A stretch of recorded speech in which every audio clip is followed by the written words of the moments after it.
Welcome back to Addiction Pal. I'm Nate.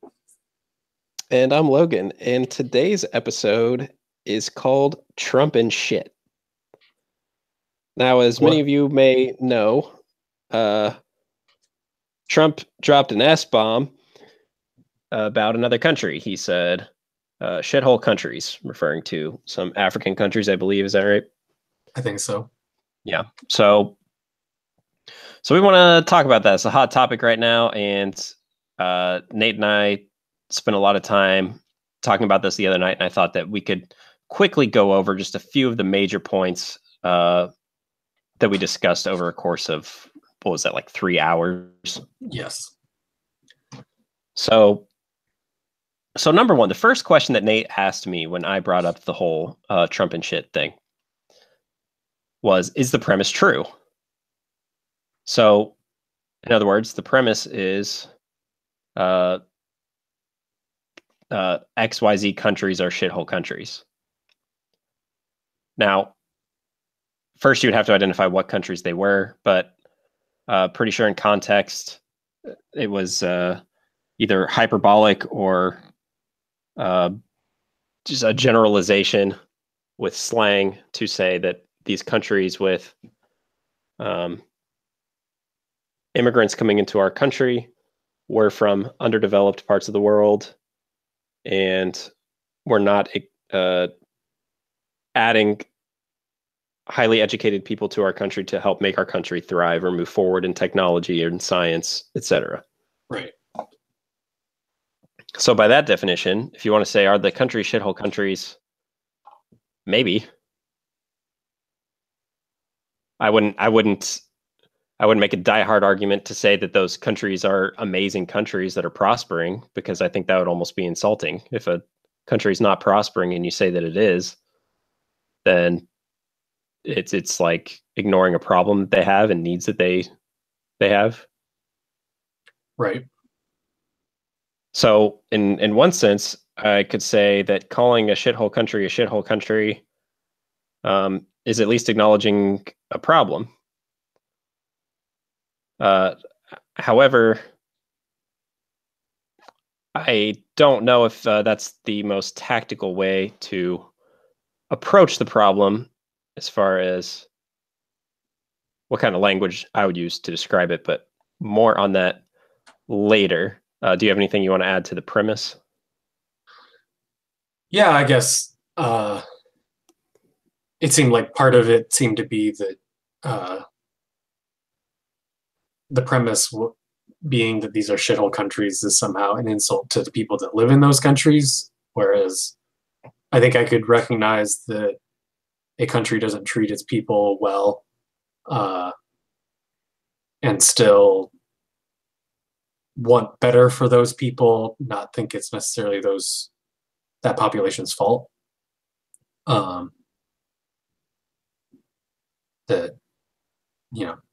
certain circumstances have happened to these countries that are not entirely under their control, and so therefore I don't know. I think that you could say something negative about the nation and how it treats its people without that being an insult to the people. Yeah, so society as a whole, or a government or an aspect of a country does not necessarily reflect the ethics or morals or intelligence of the people within the society or any other aspect, right? Yeah, in general, if you say that a certain population isn't well fed, isn't well educated, isn't doesn't have very good health care, whatever, uh, that's not necessarily condemnation of that population. It could just be a recognition of a sad state of affairs that, I don't know, ultimately you want to try to fix. Yeah. So as far as whether what allegedly the president said, whether it's true or not, it seems like it, if anything, a lot of people agree with what the president said. Right. It seems like a lot of people agree with the statement. They just don't like the statement. Yeah, for instance, Ann Coulter came to condemn the president, saying that it's really insulting to call them shithole countries. It's a lot more respectful to call them shithole nations. It's an interesting idea, That's but more, that kind of yeah, that's more accurate. Yeah. More accurate. Yes. Still not classy, but still. Well, it is classier to call them nations instead of just countries. Yeah, that's true. That's true. I guess you're changing the word that most people see to be the not classy part. He could have made that a lot less classier by saying shithole bunch of people living in an area confined by borders, like shithole territories or something. Yeah, that would have crossed the line. Crossed the line, eh? So we got the premise down for the most part. I think that the premise, I think for you, the premise didn't, whether it's true or not, didn't matter to you. Yeah, the premise, whether the premise was true or not, actually did not matter to me. I did not like the language that was used. I did not like how that portrayed our country, because our president is a direct representation of our country. And I don't want to be represented as somebody who goes around calling other countries shithole countries. That's just not my style. I don't like it. So I'm giving my disapproval to the comment being widespread, which brings us to the next point is, if Trump said this behind closed doors, should he have his right to privacy, and should that have stayed behind those closed doors, or should it have been brought outside of those doors by other politicians that were part of the conversation, or what? Yeah, it just seems like an important piece of context there, that it seems like the people who react like, oh, my president is saying these horrible things to these African nations, they act as if he like said it to their face in the middle of trade negotiations or something. Right. When this is just a remark he made allegedly behind closed doors. So this is not how even he was trying to represent the United States. So if you're saying like, well, the president always represents us, I especially when it comes to how much privacy should the president be afforded, I think it's just unreasonable to say that whatever he says in closed doors should be expected to get out. That's ridiculous. Yeah. So my personal take on all this is, should Trump or any president be able to have conversations behind closed doors with his cabinet or members of Congress, or basically, when he's at work, right? Everybody's got a job. When you go to work, sometimes you need to talk to your boss and your fellow employees about certain things. For him, it's the same thing, only about his celebrity status, which I'll get to in a second. So sometimes you just need to be able to speak freely and naturally to be as productive as possible. Right. So do I think that he should be able to speak freely and naturally when he's behind closed doors? Yes, I think he should be able to. However, what I would amend to that is to say, as George Bush once accidentally misquoted, "Fool me once, shame on you. Fool me twice, shame on me," which is to say, at this point, Trump knows that he doesn't really have that privilege anymore. He doesn't, not even privilege. Those aren't the cards he was dealt. he was dealt a hand in which anything he says, anywhere he says it, is gonna end up on the news. It just is. Whether that is right or wrong, that's a whole nother issue. But the bottom line is, if it comes out of his face, it's on the news.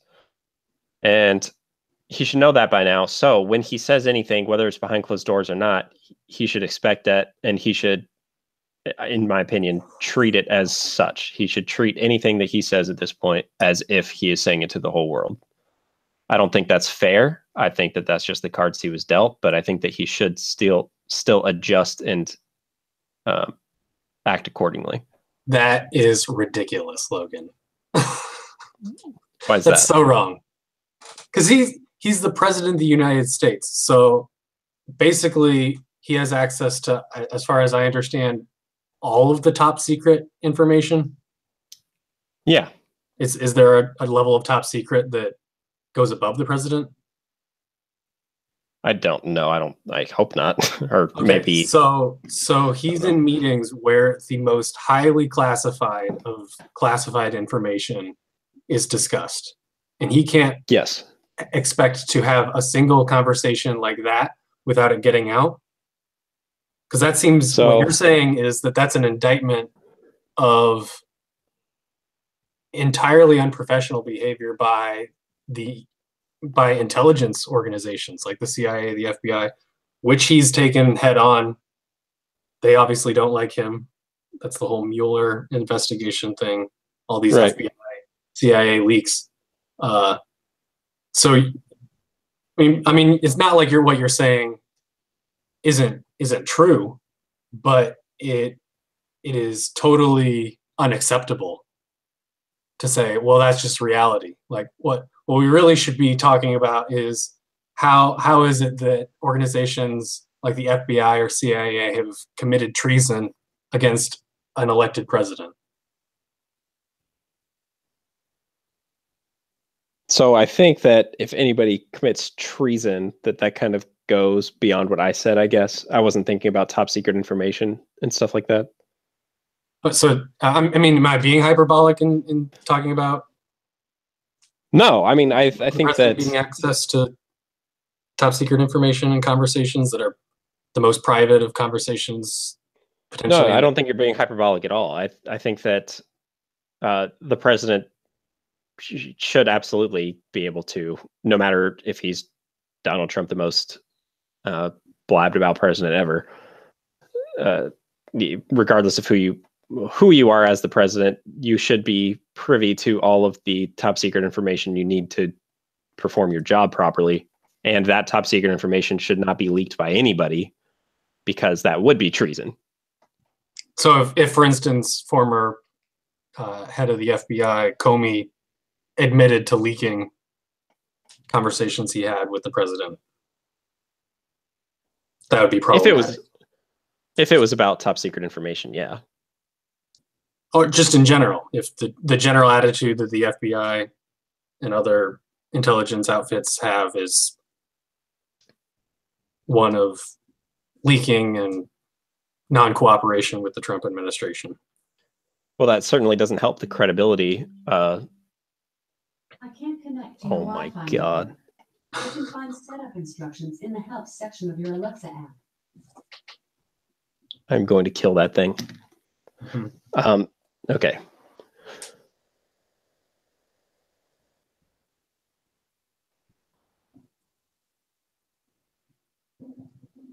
So the I question don't think is, it helps. Yeah. I don't think it helps the credibility of the FBI or anybody that Trump has a conversation with if they're constantly leaking. We'll use the term leaking things to the media, regardless of if it's top secret or not. Well, now I'm assuming the president would not feel very comfortable talking about top secret things with these people, because now he doesn't know who's going to blab to the media. Right. So I is that kind of where you were going with this? That it doesn't matter if it's top secret or not, because the more things keep getting out in public, now he doesn't know, well, what if we were talking about something top secret? Then they could. Well, I guess I heard you saying, and I could be wrong, that Trump should not. It's not reasonable for Trump to have an assumption that whatever he says behind closed doors won't be leaked. I think that that's the cards that he was dealt, and that at this point, I mean, it's happened so many times. It's kind of like you know it's going to happen. Yeah. So, and that's on that level. I feel like he should know better by now. So, and maybe he does. Maybe he doesn't care that his comment about shithole countries was leaked. Maybe he was well prepared for that to go beyond closed doors or whatever. Yeah. That could very well be. I mean, if I were him, I would be even more aggressive than he's been about kind of systematically weeding out the leakers in the FBI, CIA, etc. For whatever reason, when he has gone after the FBI, people have instead treated him as if he's committing treason, right? Like when he got rid of Comey, that was justification for why they needed a special counsel, this whole Mueller debacle, right? Yeah, I think a lot of people also took that and were remembering what happened during the Nixon administration. It just seemed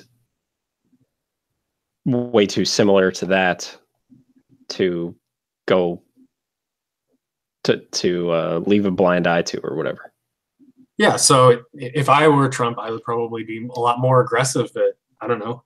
I would have conversations with particular members of the FBI and say, I don't know, controversial statements. And if they leaked out, I would know I need to fire that person. They can't be trusted. Like I would say maybe purposefully inflammatory things that aren't of much actual consequence for the nation until I kind of systematically purge the FBI of people I can't trust, people who, are actively working against a democratically elected sitting president.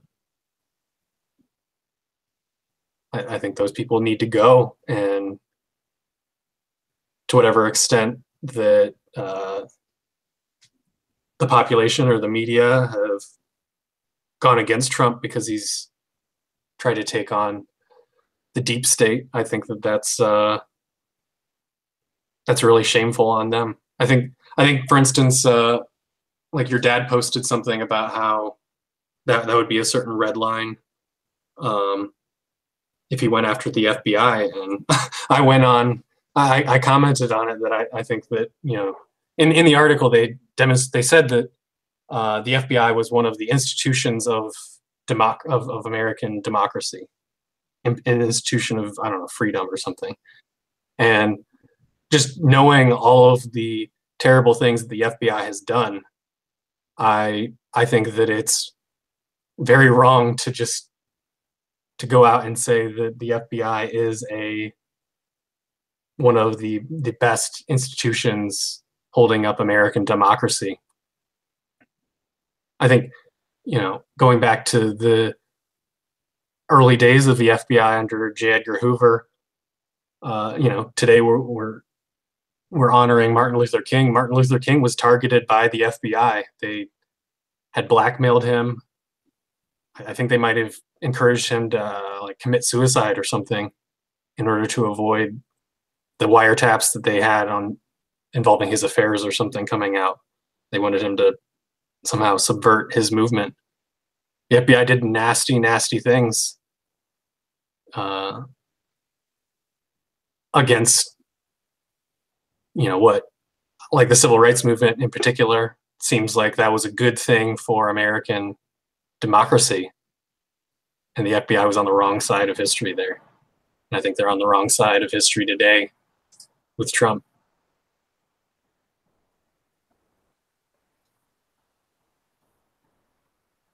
Like, am I right about the FBI's history with Martin Luther King?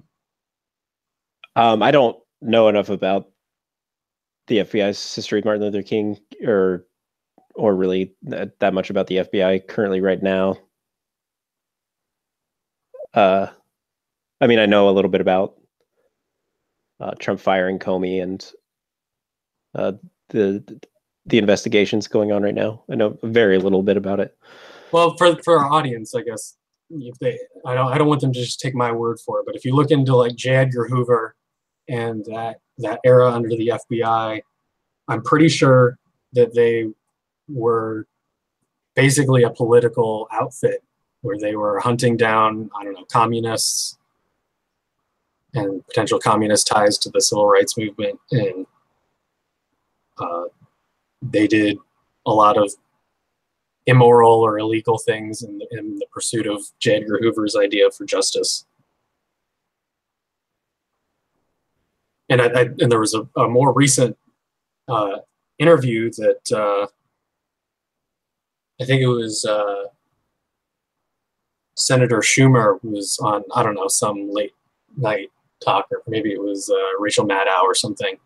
He was talking around Trump's election, and Trump was going out against the deep state, and Schumer said, you know, you should not go at these guys because they got 6 ways till Sunday to come at you.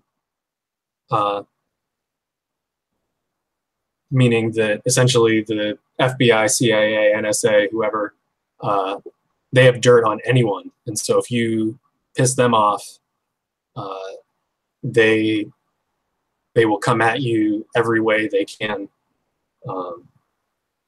And so this is a sitting Democratic senator warning Trump about going after the FBI, etc., and essentially saying that these institutions have enough to threaten with blackmail or whatever a sitting elected president. And Rachel Maddow did not ask like, oh, that's a very interesting comment that you made, or holy cow, that's very offensive that these institutions are somehow above the law. They can take down even a president. Instead, she was like, we need to go to commercial break. So this is not like a new phenomenon when it comes to the deep state. Like there's a I guess I just don't know that they represent. Yeah, I guess I just don't know enough about that with the Trump investigation and stuff like that. Well, but would you say it's problematic if a president can't trust intelligence networks? Yes, that's definitely a huge problem. I know, for example, in the Bush administration, right? Mm-hmm. We got Colin Powell received bad intelligence, and that ended up leading to a war in Iraq, right? Right. Yeah, so obviously when there's people in the intelligence agencies that cannot be trusted, that can lead to huge problems. I mean, war-starting problems. And on the other hand, I guess when I'm talking about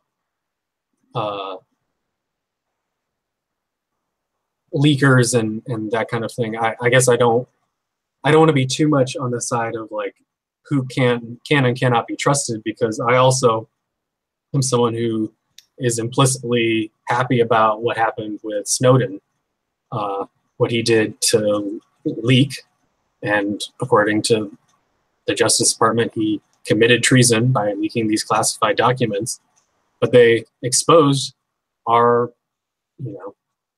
the extent of our reach in terms of the NSA. And so those kinds of leaks are important when we find out that our intelligence agencies have been, complicit in treason, in torture, and in things that I think go against the Constitution. So I guess I'm not totally anti-leaker. I guess I'm just thinking that leaks that are of a partisan nature, like leaks that are meant to make a party or a person look bad for political reasons, as opposed to leaks that are like in the defense of the general welfare, the Constitution, something. Right. Yeah, so a lot of it comes down to intention and like, is this a witch hunt or... Yeah. Yeah. So if you don't like Trump, I don't think that's a good reason to actively undermine the administration. If it's you think that Trump is leading us down this really immoral path, then that's a different thing. So if were Trump to, I don't know, give orders to launch a nuclear attack or something, I wouldn't have problems with people disobeying him then. But if it's just you don't like the color of his skin or something, then that's not a very good reason to, I don't know, leak conversations with him to make him look bad. Yeah. So I guess that kind of brings up the point that I was going to say too, which is, so who is to blame for this scenario? Is it Trump because he's the one who actually said it? Is it the media because they're the ones who leaked it? Or I guess not the media, but whoever leaked it to the media, and then the media widespread it. So is it Trump? Is it the person who leaked it to the media? Is it the media for actually picking up the story? Or is it the people who view stories like this? Because at the end of the day, media outlets are businesses, and they need viewership. So if people are going to watch it, why wouldn't they put it out there? That is their business, is do whatever to get views. Right. They don't really, I mean, I'm sure a lot of media outlets claim to have a moral compass or whatever, but at the end of the day, if it's going to get them views, they're going to do something about it. Yeah. You know, I guess I shouldn't say that too generally. I know that many media outlets do have some kind of limitation to that sort of thing. I know, like censorship and stuff like that. But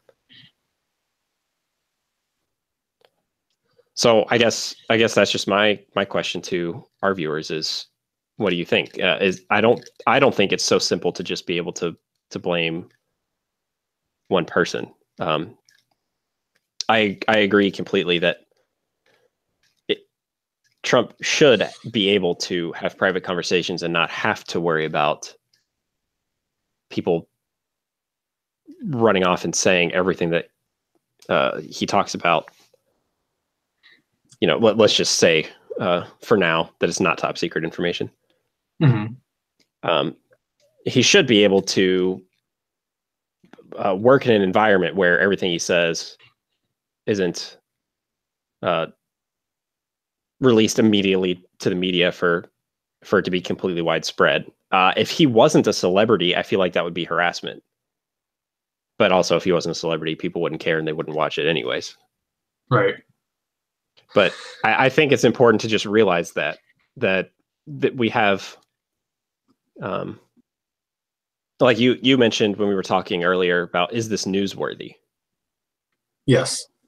So, you know, you can say something that is true about somebody and it can still be defamation of character. Typically, step one in any defamation of character lawsuit would be to say, is it true? If the answer is no, it's not true, then usually the case is closed. You have to do a little bit of digging to see if they knew it was true or not when they published it. We'll say in a case of libel. But typically around there, it's pretty open and shut. However, if what you say is true, things get more complicated. But if you say something is true, but you really had no reason to talk about it, you're just trying to write a story just for the sake of writing a story, and you don't really have there's no newsworthy purpose for it, you can still be sued for libel, for defamation of character. Sorry. Okay. You're defaming somebody. For no reason, you're just trying to make somebody look bad. Now, celebrities don't really have that privilege. When you become a celebrity, you kind of give up that right. Yeah. You give up your right to privacy in that kind of way. But I still think it's important to consider these things for celebrities, just to see if it's like morally fair. I know legally it's fine, but but like, you know, they're humans, right? So on that level, do I feel like it's fair that Trump can't work in peace, basically. No, I don't think it's fair. I don't think it's fair that he can't have these conversations that probably many other presidents could have had the exact same conversation and it never get talked about. And it does seem like a witch hunt, kind of, with oh, what's Trump going to say next? What can I get to blab about? Which begs the question: what is the point of even reporting this? Is this newsworthy if it's not going to change anyone's mind about him? You mentioned that when we originally talked about. Is it going to change anybody's opinion about Trump? Like, really? Right. Because the 50% of people that want to read into it because they don't like Trump or whatever, they're going to say, oh, Trump is racist because I already believed he was racist. And this story goes along with my previously held belief. Therefore, it's newsworthy because it confirms what I already thought. And the other 50% of people who are like, the media can't be trusted. They're making a big story out of nothing here, taking his comments out of context and making all these assumptions about it. The media is stupid. Like, okay, so everyone, when they read this story, they don't learn anything about the world, right? So yeah, no one's mind has changed. Yeah, so when I heard the discussion about this when I was talking to someone about their experiences in journalism school, and they made the distinction between man bites dog, now that's a story, because that doesn't happen very often, versus dog bites man, which is like, it's true, but it doesn't really tell anyone anything they didn't already know, like dogs bite men. That happens sometimes. It's not really a story. So as far as like what's newsworthy, it seems to me like if your news story at the end of the article, the person that's reading it, no matter what their demographics, what kind of knowledge they had, it doesn't change any of their opinions, then it was really a big waste of characters. Yeah. And I'll just amend that slightly to say maybe it changed the opinion of a few people, but I think it's a negligible amount.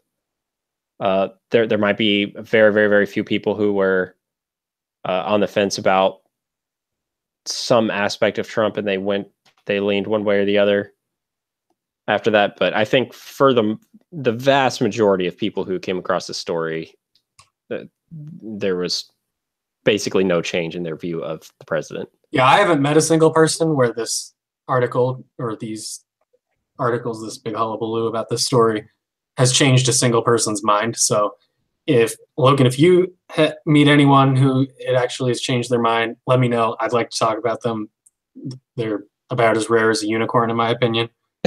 Or if any of our listeners are one of those people, or have ever met anyone ever whose opinion was changed by this story, please get them in contact with me, because I'm assuming they're very fascinating people to stand out so much. A diehard Trump supporter who all of a sudden is anti-Trump because he said the shit word in a closed door meeting. Yeah. Yeah, I want to talk to these people because I think they're remarkable. Yeah, that'd be pretty interesting. I would like to meet that person too. So the one last bit of this, and this one's a doozy, is the question: was this comment racist?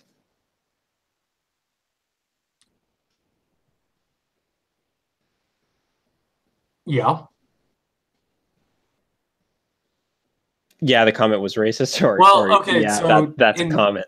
in today's culture, what is racist is, I don't know. How do you defend yourself against being called a racist? So, right. I haven't found a way. If anyone can tell me, I'd like to know. in my experience, the more you defend yourself is I'm not racist. Well, give some examples. Well, that's just going to make me look more racist. Right. So, so yeah, I guess in today's ideology, if someone says that you're a racist, then you are, and there's no defending or denying that. So, Which isn't to say that there are not people out there who believe in racist ideas. yeah, it just when it comes to whether or not something is racist, it's not a scientific discussion anymore. Yeah, because like you said, there's no. If somebody just calls you out as being a racist, at that point, it's just you might as well concede because there's nothing you can do. Well, like I can think of a few examples. No, my best friend is black. Oh, that's what a racist person would say. That is Exactly. immediately what the follow-up answer is every time. Exactly. You cannot convince somebody that you're not racist who tries to condemn you as racist. So so let's bring this back to Trump before we get too off track on the whole idea of what is racism and all this stuff, because we could go on that topic for days. So I think that this one thing that he said, I don't see anything racist about it. He was talking about nations and immigration, and could there possibly be some racial motives in some kind of grand design that Trump may or may not have? I'm not going to rule that out, but I don't want to look at that big picture right now. I just want to look at this one specific incident when he said these are shithole countries. I don't see how that's racist. Agreed. Especially since we talked at the very beginning about is the premise true? And most people think the premise is true. He was just kind of an asshole for saying it like that. For those people who think that. Some people think, well, maybe that's just the way he talks and whatever, who cares? But other people think it was not classy or et cetera. We already went through all that. Point is, I don't see how this comment standing alone was racist. Now, if you want to take a step back and just look at the patterns of his behavior and say a lot of the things he says, a lot of the policies he's talking about, they all seem to have this trend of being oriented towards some sort of segregation or something with a racially driven agenda. I am open to that discussion, but to say just this one particular thing, this quote was racist, I really don't understand that. I mean, I don't know. I've thought about it quite a bit, and you and I have talked about this extensively. And I just don't see where the quote in itself lies there. So I guess all I would do is I would encourage people to be clear if you're going to talk about theories of Trump having a racist agenda, to be very clear about what you're talking about, and not say that this comment standing alone makes him racist, because I think that if you feel certain that maybe he is racist and has a racist agenda, I think that only weakens your argument, because anytime you have a fallacy in your argument, it's just going to weaken it. So even if you have a million reasons to back it up, if one of those reasons ends up being inaccurate, then the whole thing seems to crumble. So why not just omit that one and move it along? That's kind of how I feel. Because it's a question of credibility, right?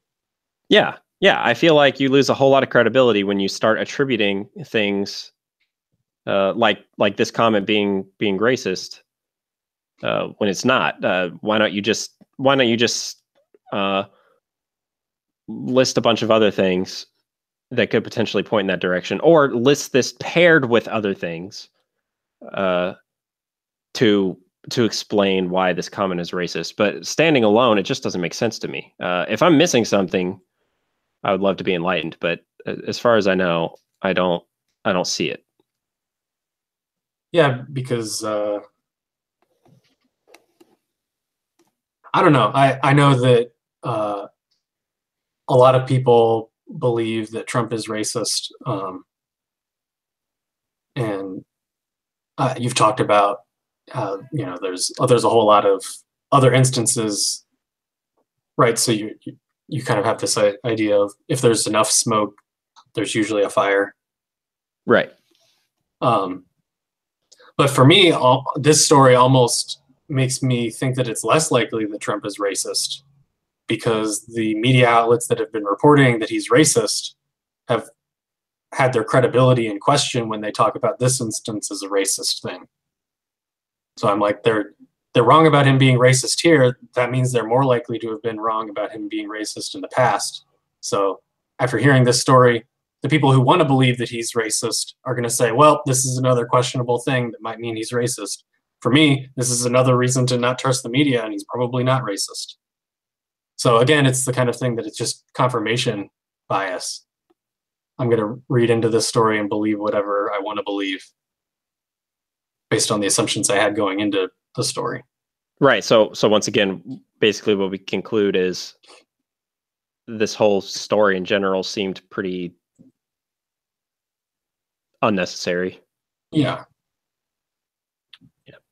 And I think as far as, whether or not Trump is racist, first of all, I don't know why it's so bad to have racist thoughts. It seems like racist policies, racist actions are the actual problems in the world. I don't want to convict people of thought crimes. It's like I don't know, what is that, 1984 kind of world we live in if we're convicting people of thought crimes. Yeah, thought crimes versus action crimes, right? Yeah. And so as far as the truth of whether or not Trump is racist, I almost present it as, I don't know, a scientific question. So let's use the theory of whether or not Trump is racist. And so if your hypothesis for this experiment is that Trump is racist, I'm then going to beg you to demonstrate how that helps me to understand any of his future policy decisions. In particular, how does that as a theory, as an assumption, how does that help me to understand the world in any way? How does it help me to predict any future actions by him? Because it seems to me like if someone is racist, but it doesn't affect their decisions, their behavior, their general demeanor, then I don't know why it's useful to identify someone as a racist. Well, if you identify him as a racist, not in thought, but in practice, then, and he's the president of the United States and he can make policies to fulfill a racist agenda, then what could happen is, say, take his immigration policies, for example, all of a sudden we could be living in a country that is much more white or well, we can just say prejudice, or misogynist or sexist or whatever it is. If he does in fact create policies based on that kind of agenda, all of a sudden we could be living in a country full of many more white people and many fewer minorities or white men, or etc. So that could skew the demographic of our country, and it could be done unfairly potentially because it's profiling at that point. Sure, I guess I just for me, the assumption that Trump is racist has not helped me to understand any of his policies, any of his actions, any of his statements. So it's just, I'm not really arguing whether or not it's a true theory. I guess I'm just arguing that it's a totally useless theory. Like, it doesn't help explain the universe at all. So, like, if you wanted to say that, you know, we're all living inside the imagination of a giant turtle who's just dreaming in space. Like, I'm not really able to argue that, but it also doesn't help me understand the universe any better. Yeah, because everything that you knew before is still true. And yeah, so if you say you're in a giant turtle brain, I mean, you're still inhabiting the same universe, right? Right. So it's like, okay, Trump is racist, so what? Like, So tell me how that affects his presidency. Well, yeah, If like he's I not said, saying racist things, if he's not enacting racist policies, if he's not encouraging racism, then So I think he can have whatever thought crimes he wants, and I'm not going to convict him of anything.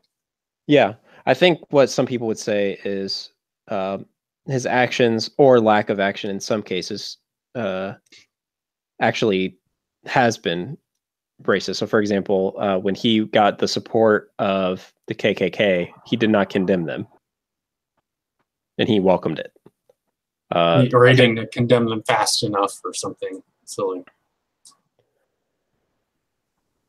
Yeah, well, I'm pretty sure he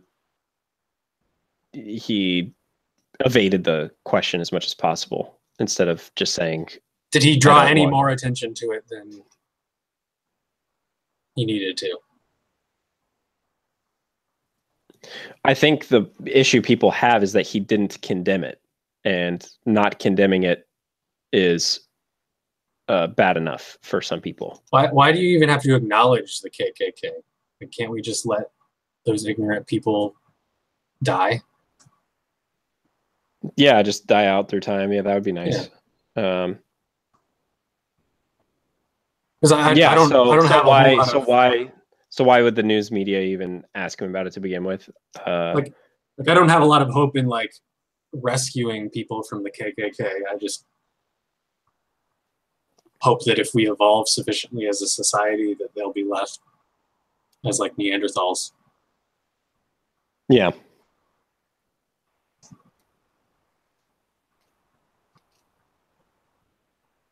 Yeah, but I think that actually kind of brings me back to the question of who's to blame there. Is it the viewers or the media? Because for whatever reason, people want to hear if a president-elect is going to accept or condemn or accept the votes of KKK members or condemn their group. And Trump did not condemn the group, and basically everybody took that as he was accepting their votes and welcome to the votes. Yeah. So that's one example. Another example is people think that building a wall for Mexico was specifically because he didn't want Mexicans in this country, which you could, some people put that in a racial perspective of saying many Mexican people are not white, or the majority of Mexican people are not white. Therefore, what are they? Yeah. Latin American, I guess. I don't know. What does that mean? Right. So then you get back to the point of what is race? There is only one race, the human race, or racism is something that people believe in. It's not like a thing based off of facts or science, rather. Sorry, or whatever. So the people that live in Latin America are either just descendants of Native Americans who were in America before Europe colonized it. the Europeans that settled there or the slaves that they brought from Africa. Yeah. So a Mexican could draw their lineage from some combination of Native American, European, and African. Yeah. So I don't know how many different flavors of ice cream you have to mix to get a new flavor.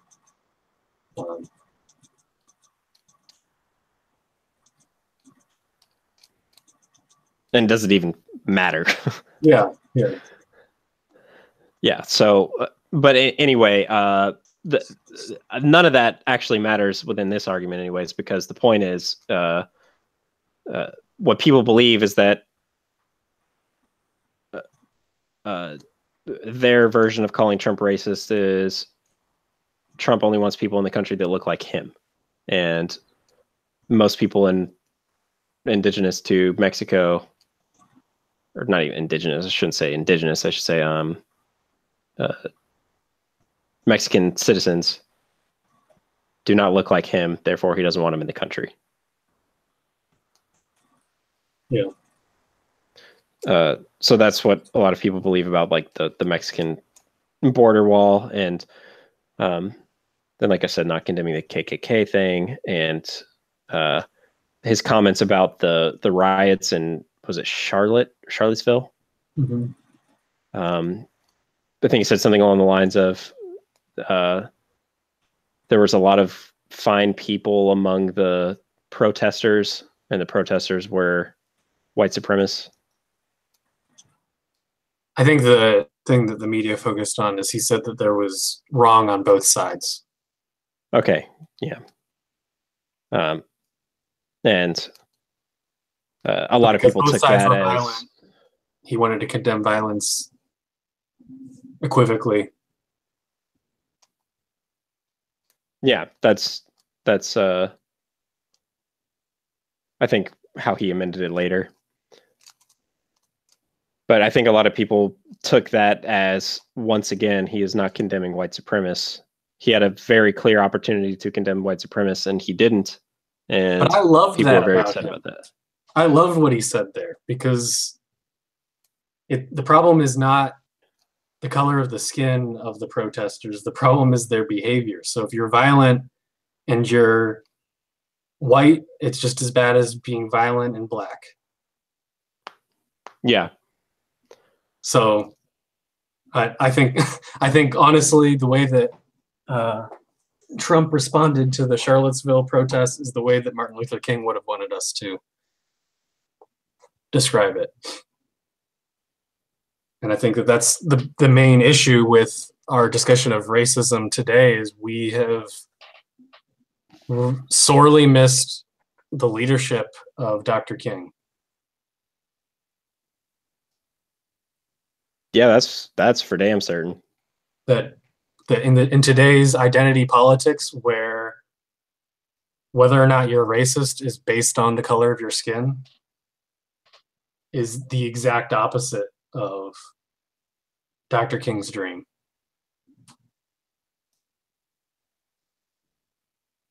I think what people question with Trump is not necessarily how he handled it. I think they're reading far into his intentions. So is it the right thing to say there was violence on both sides and that's bad? Yeah, I think that is the right thing to say. And I think that is what Dr. King would say. Don't be violent. I mean, he's obviously renowned as one of the biggest leaders in peaceful protests in world history. However, I think what most people took what Trump said to mean was not condemning violence on both sides, but it was really a lack of condemning white supremacy, which I think intentions are really important. If, in fact, his intention was to kind of give a wink to white supremacists, I find that very problematic. However, if he was genuinely saying people need to not be violent and this is terrible, it doesn't matter who you are, don't be violent, then I think that is very Dr. King-esque. I think that predominantly the critics of Trump are themselves racist. Because if you think how much of what they're saying about Trump being racist is based on the color of his skin? Yeah, I don't know. I mean, it could be like if it could be that if yeah, go ahead. If Trump had the exact same policy positions, had the exact same made the exact same comments, but he had some sort of Negro ancestry, would he be called the racist that he is?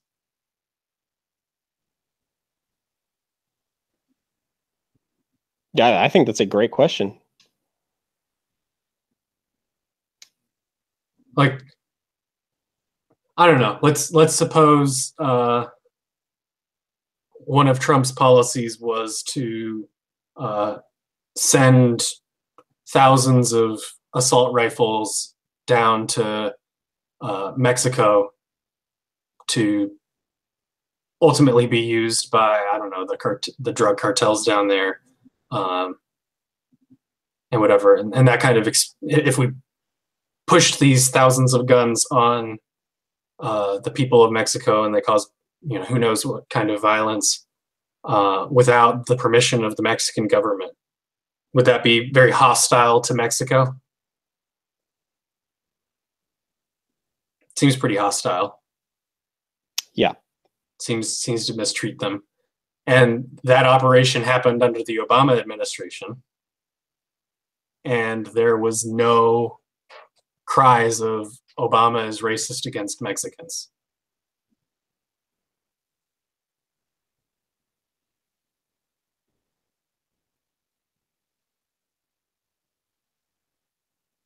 Why is that?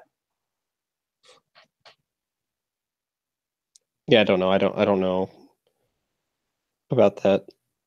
So it seems to me there's this hypocrisy based on the color of Trump's skin, that we're judging him based on the color of his skin and not the content of his character.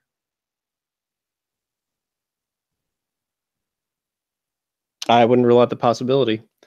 Like, is there not part of the racial conversation today that if you are, for instance, black, you can't be racist? Is that like a thing? That's a mainstream idea, right?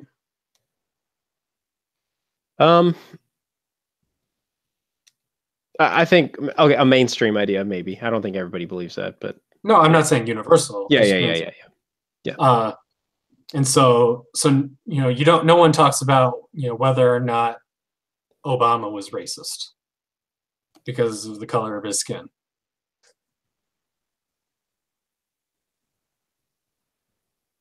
Yeah.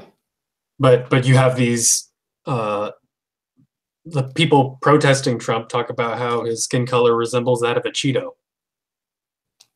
Right? He does get made fun of a lot for his hair color and sometimes his skin color. Okay. How is it okay to make fun of Trump's skin color? Or hair color, I think. Could you do that? Could you do that with Obama? Not nearly as easily as you can with Trump.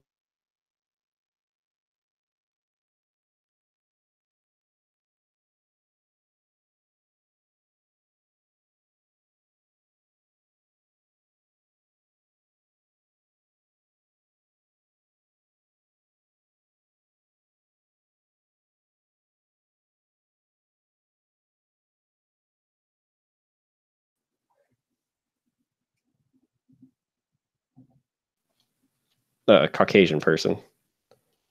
Say that again? There's historical reasons or historical significance to why it is more difficult to, or not more difficult, sorry. It is a more sensitive issue to make fun of people of color versus Caucasian people. But if we can achieve Dr. King's dream, we don't pay attention to the color of someone's skin. Yes. That has nothing to or do with gender anything. or any of Yeah. that. Yes. On the point of gender, people would also say that Trump is a sexist and a misogynist for several reasons. One of which being the quote that he had on the bus back when he was in his younger celebrity days that he called locker room talk. Yeah. A lot of people are very upset about that. I think Dr. King would have been very upset with that remark he made. Right. But I guess as far as the general idea of, there are so many things in the news about Trump being racist, there's too much smoke for there not to be any fire.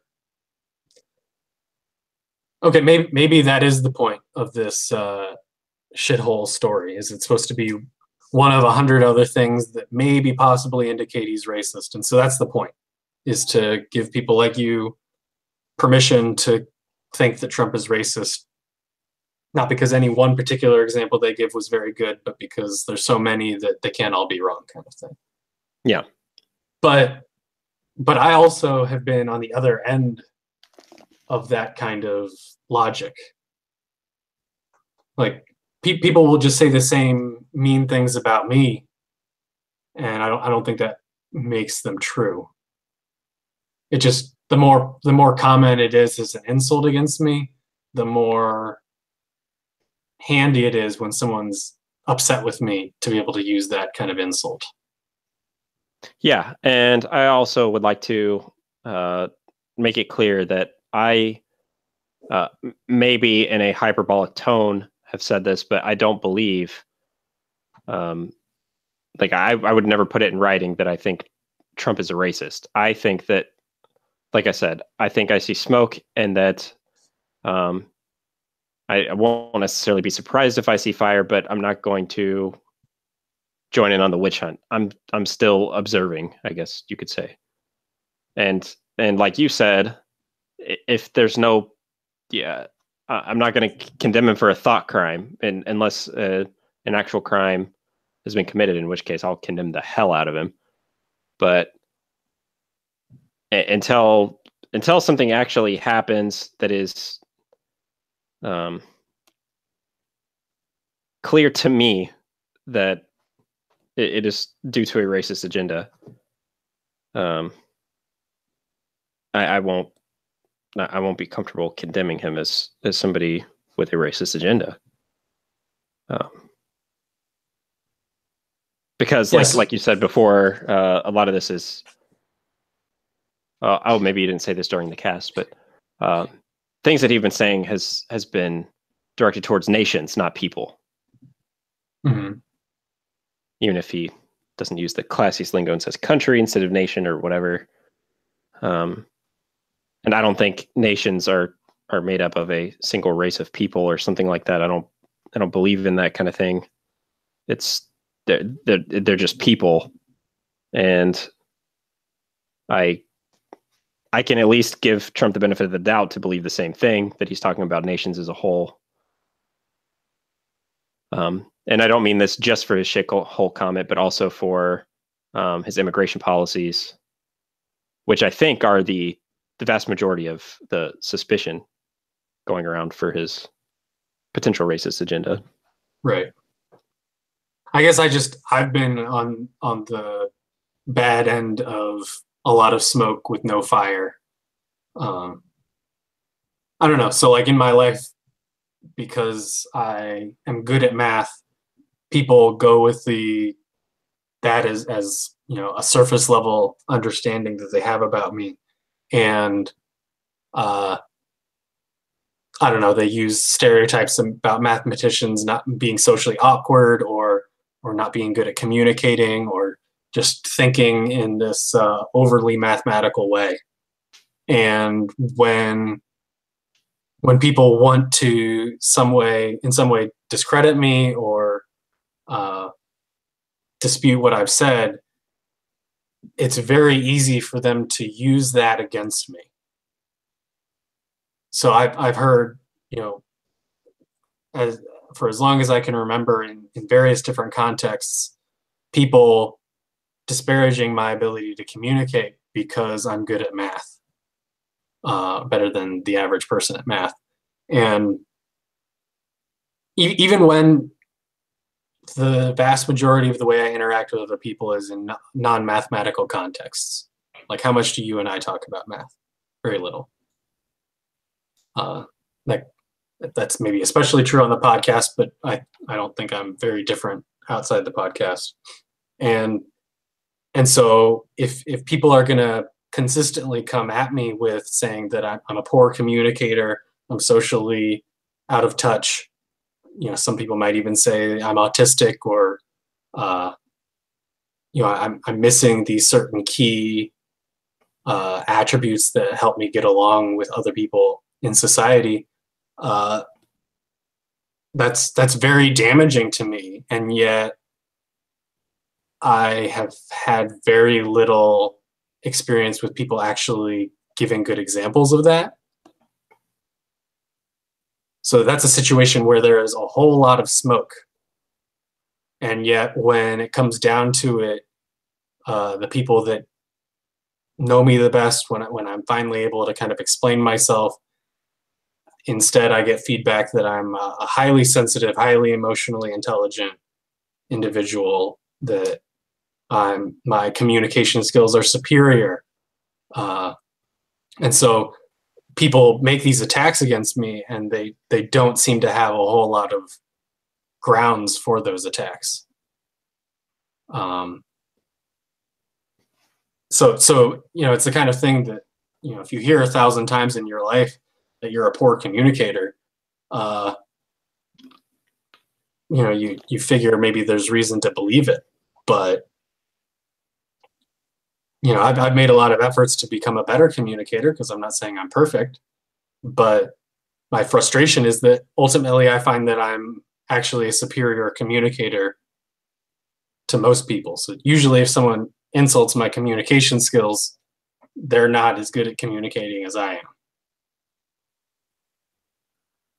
So I guess I know that's just one example. I can give more, but that's a personal experience that I've had, where what maybe even the majority of people say about me isn't true.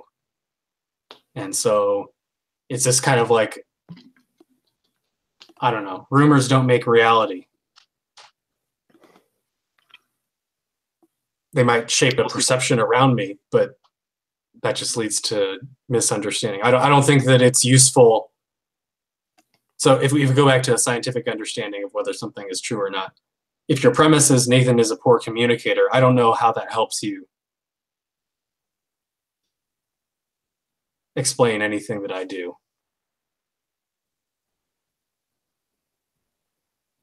We also kind of covered this in a different podcast, outside of our published ones, about why we have a system in America of innocent until proven guilty. Mm-hmm. And what we concluded was that as a society, we feel like it's better to err in favor of a criminal. So in other words, to let a criminal go away free than it is to condemn an innocent person. And that's why we have innocent until proven guilty in our whole judicial process. We want to make it lean more towards the side of making it difficult to condemn criminals, just to have that fail-safe of making sure that we, as rarely as possible, condemn innocent people, which when you flip that, witch hunts become a very, very scary thing. Yeah. And that's what we were talking about. We touched on that topic a little bit. We can go more in depth into that sometime with the Me Too movement, where these people have never gone on trial or anything, never been committed of a crime, yet they're losing their careers and stuff like that. So they're being punished without ever being proven guilty. I know some people came out and admitted it was wrong or whatever, but any allegation can just ruin somebody's career. Right. And it's a very scary thing. And I think there's some parallels here with the president, which is, let's just say, some years down the road, we find out that he's actually making policies with a racist agenda and ends up ruining the lives of people based on the color of their skin or their gender or whatever else, religious beliefs. And that'll be a real shame if that happens. It really will be. But our society functions in such a way that we err on the side of the criminal for a reason, because we feel it's better to not condemn an innocent person. Right. We don't want to risk that. We don't want to live in a society of witch trials.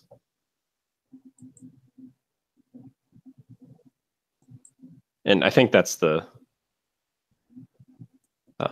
biggest takeaway from this, for me anyway, is that I think a lot of people are afraid to say things like, maybe Trump's not a racist or something like that for people who are anti-Trump, or that they're afraid to say, hey, it kind of seems like the DNC is on a witch hunt after Trump, because if they come out and say something like that, then all of a sudden they're going to be hunted down and they'll look like all of a sudden they're racist. Yeah.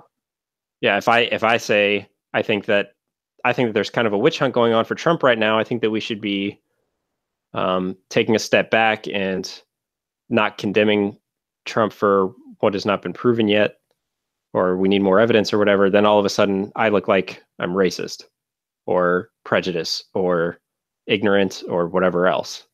Oh, right. You can't see what's obviously right there in front of you. And I go, I feel like I'm looking at this clearly. I feel like I'm evaluating everything. I just don't want to err on the side of the witch hunt. I would rather err on the side of saving a criminal, as the metaphor goes. Agreed.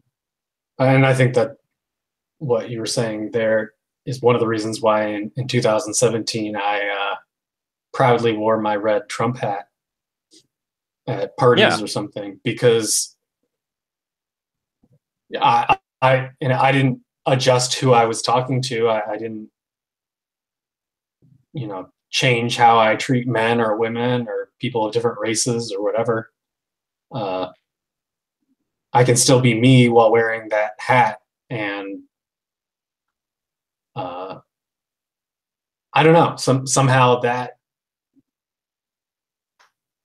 in a weird way, wearing a red hat was an act of courage. I really do think it was. I think during this election year, more so than any other election ever, during my lifetime, I mean, that if you said that you supported a candidate, you were immediately condemned without question. Yeah. I've really never seen anything like it. I couldn't believe it. That if you said you were a Trump supporter, you were immediately considered racist or anti-Semitic or sexist or a misogynistic pig or whatever. And you didn't even get a chance to talk. And I really think that that's one of the biggest reasons why he won the election, is because how are you going to decide what candidate to vote for if you can't even talk about it? Additionally, if you say something like, I'm thinking about voting for Trump, and then somebody who's, say, a Democrat, the first words out of their mouth are, you're racist or something like that. If I'm the Trump supporter in that scenario, I'm going, well, I don't want to be a Democrat. That is incredibly unintelligent to just condemn somebody for saying one silly thing. Like, I just said that I might want to vote for somebody. Now, all of a sudden, I'm a racist, sexist, misogynistic pig, anti-Semite, even though I just said I think I might vote for this person. So I think that just shows how ignorant people were during this election process and how unfair people were and judgmental. And very paranoid, honestly, I think is the best word. like mass paranoia almost. Everybody was just hopping on the bandwagon. Yeah, and one other thing that you wanted to talk about was, is this the kind of way that we want a president to speak? Period. Right. Yeah. So to get back to Trump and shit, is this the way we want a president to speak? So for me personally, no, I don't want my president to speak this way. I don't want my country to be represented by somebody who calls other countries shithole countries. However, if there are people out there who I think that the president should be able to speak freely and naturally however he wants to, and if he says something blunt like that, I don't really care if he tries to sugarcoat it or makes it sound professional. I would rather him just outright say it like that. I'd be willing to have a discussion about that, about what speaking on a professional level is and when and where it's important, or in this day and age, if it is important at all. I'm totally okay with having that discussion. I'm not saying my way is the right way. I just say I like my way better. I don't want to be represented by a president who says those kinds of things. Personal opinion, personal preference. Yeah, I think that as far as the question of Trump being classy, I don't think the people who voted for him wanted a classy president. Yeah. I don't care much about class. I guess if classy is the opposite of trashy, then I guess I prefer it. But if, I don't know, my stereotype about classy is like top hat and cane, I don't need that. Yeah, I guess I could rephrase classy and say just professional. Like I'm thinking in terms of English. So, for example, when we're texting each other, we might say "be right back" or like "BRB" or "LOL," and we'll use very casual lingo. But however, if we're writing an email to our boss, we're going to use professional lingo. Right. It's you could call it formal and informal. I think that there's a slightly different dynamic here with just professional writing is what it's called, in the field, not to sound like a nerd or like I'm getting all Englishy on people. Sure. But, yeah. And I think that I value professionalism. I've valued it for a very long time. As I worked for 9 years as a manager in an amusement park, and I started as a 15-year-old kid and worked my way up. And as I grew older, professionalism became more and more important to me as I matured. And now I'm a teacher, and you better believe professionalism is an incredibly important part of my job. Now, does that mean that I don't joke around with the kids sometimes and let loose a little bit, and I don't use professional language all the time? Of course not. There's a time and place for everything. When I'm lecturing, I typically use a more professional tone. When I'm teaching grammar and all that stuff, I use professional English. When I show them news articles that we need to review, I point out mistakes that I find, and I make sure that they're writing in proper English. But I can also, shoot the shit if we need to. Yes. Yeah, and I think I am perfectly comfortable and capable of using professional language in my life as well. I think that one of the things that was kind of appealing to people about, I don't know, Trump or maybe other kind of folksy type candidates is that maybe people trust people who have less polish to them. So I don't know if Obama was ridiculed as the teleprompter president, and it seemed like maybe Hillary Clinton had a stereotype that whatever she said was so overly polished and tested with focus groups and all this that you never really knew what she actually thought because it was so over edited, if that makes sense. Yeah. it seems pretty obvious that there's not much editing going on in Donald Trump's mind. Yeah, and I think a lot of people like that because it seems it comes across more genuine that way. Yeah. And yeah, but I am wary of essentially just dumb presidents. And I think that some people argued that Trump was smart because he had made so much money. I don't think that wealth or being good with finances or just lucky when it came to business is any real indication of wisdom or overall intelligence. But maybe that's more personal because I don't have a whole lot of wealth and I don't want to be thought of as dumber because of that. Right? Yeah, I totally agree. But I guess there's an idea that I had heard. I think it was from Lyndon LaRouche, or that organization in general, that he indicated that that the way that a president has a trickle down effect on the entire culture that he represents. And it's something that, it's obviously not my theory. I didn't invent it, but it's kind of stayed with me. And I don't know how scientific the theory is,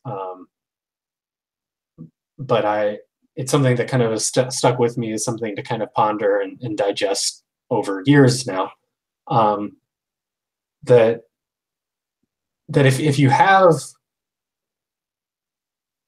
like a psychotic, crazy president, it seems like that might have a trickle down effect on the society that he is representing.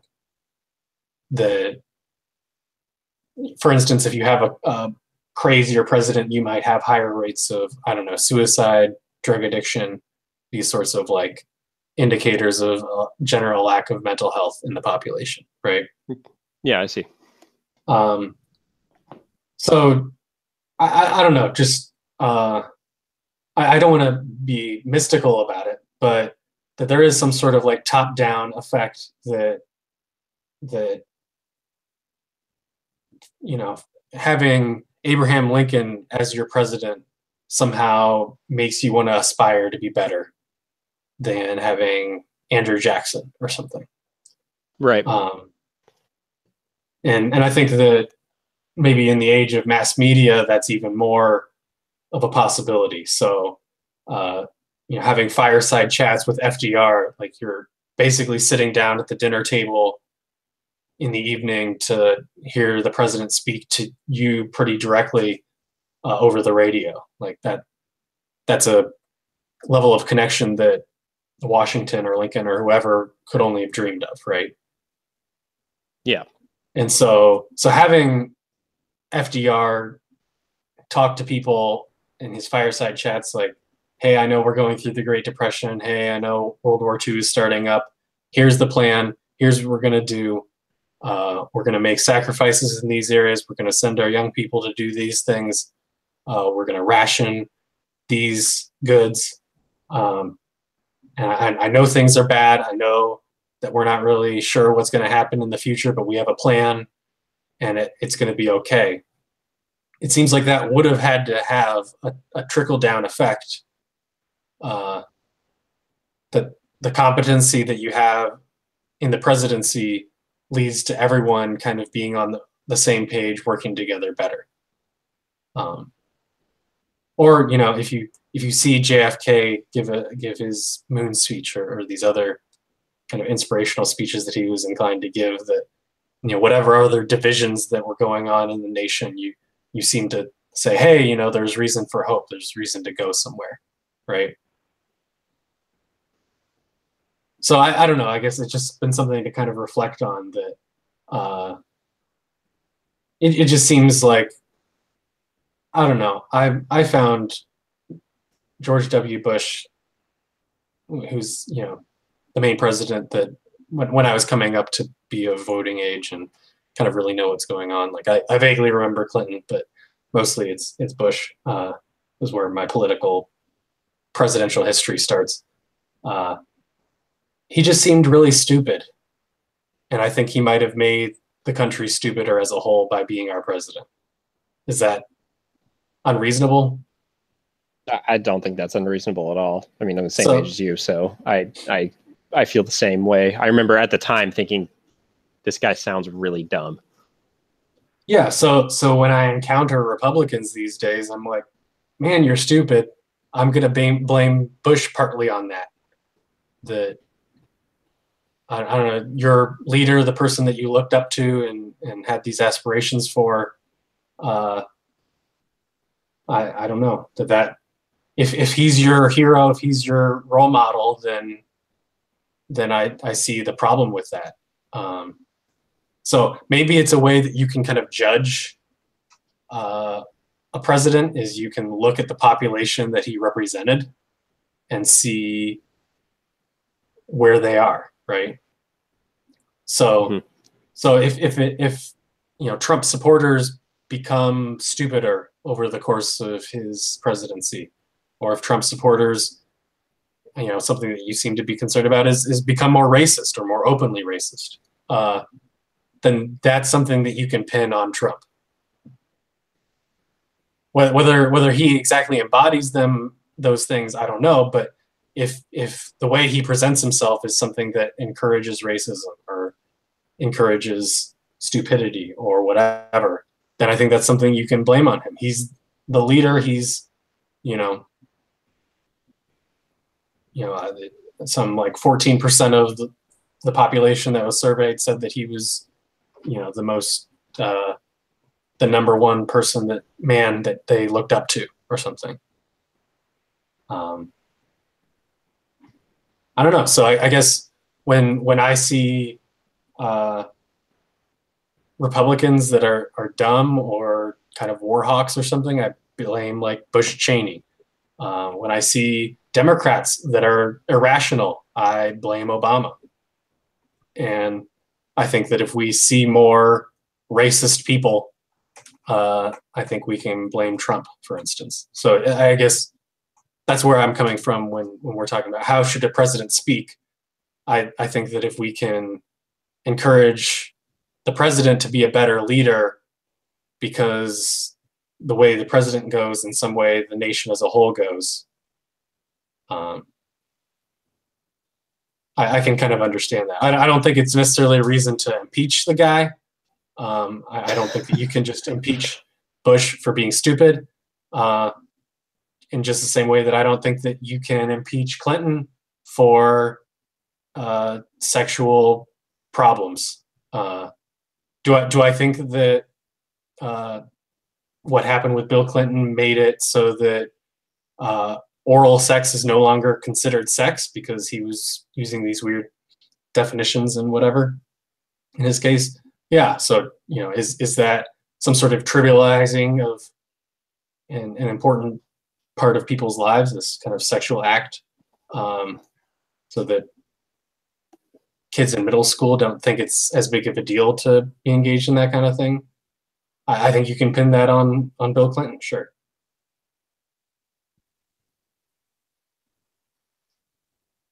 Good job, Clinton. So I don't know. I mean, maybe that means that high school boys everywhere should cheer him on or something. But high school girls who get chlamydia in their throat probably should hold him responsible. That's disgusting. It's a reality, man. Yeah. So I guess that's where I'm coming from with slurs or whatever the president says. If he curses or whatever.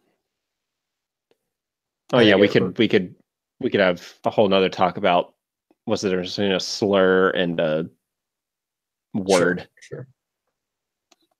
And we talked about that too for a while, but we have been going on for hours beyond what we were supposed to be going on for. So you're welcome, viewers, for the extra long episode.